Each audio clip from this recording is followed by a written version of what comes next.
Wassalamualaikum warahmatullahi wabarakatuh. Tepangkeun wastapun Ilmu Hanifa. Di dieu abdi bade ngaresensi buku anu judulna Payung Butut. Identitas buku, judul buku Payung Butut, sempalan kalima getih, pamedal PT Buku Kiblat Utama, kandel buku 64 kaca, cetakan Katilu Agustus 2018. Sinopsis carita sempelan kalima getih. Dina hiji waktos, Neng Eba gering ripuh. Anjeunna cenah gaduh penyakit usus buntu sarta kedah dirawat di rumah sakit. Dokter mematahkeun supaya anjeunna dioperasi. Kanggo kelancaran operasi sareng kasalamatan Neng Eba, anjeunna kudu ditransfusi getih. Getih dipilari ku para tatangi Bapak Naib. Mamanawianan aya anu purun nyumbangkeun getih. Kesempatan ieu dipake ku Samsu uraka ipar Suganda. Kanggo ngabales nyeri hatena kalawan kalakuan Naib anu geus ngarendahkeun sarta mependekkeun wargina nyaeta Suganda.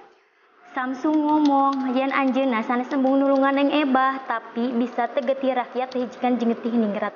Ngadengi omongan eta Bapak Naib ngarasa kapukul pisan sarta nyadar yen getih jelema eta saleresna sami wae, teu aya beda antawis getih rakyat jeung getih ningrat.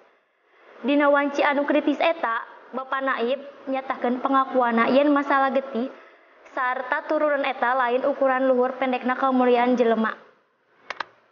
Kaonjoyana pangawas buku mirah kangge siswa sakola, kahengkerana sampul buku teu ngirut sareng gambarna teu jelas.